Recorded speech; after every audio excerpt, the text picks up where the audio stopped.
বছরে বছরে হয়। এবছর বন্যাটা অনেক বেশি হয়েছে।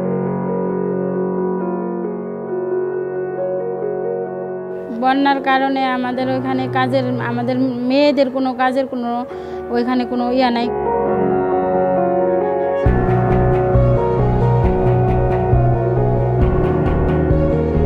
ওই বাড়ির পাশের জায়গাটা ভেঙে গেছে, যার পরে এখন ওরা অন্য বাড়িতে আছে, অনেক কষ্টেই আছে। মানুষের অনেক ক্ষতি হয়ে গেছে, যারা ধান গাছে তাদের ধান মানে পানিতে খেয়ে গেছে।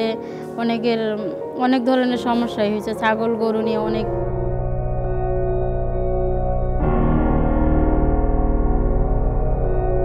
তারপরে এখন এই যে এখানে ট্রেনিং করলাম, ট্রেনিং করে এখন অনেক কিছু শিখলাম।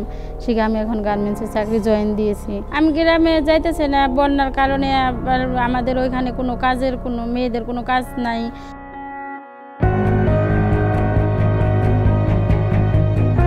এখানে আসি, ভালো আছি, এখানে কাজ করলে ভালোভাবে চলতে পারবো, খাইতে পারবো, এখানে কোনো কষ্ট নাই।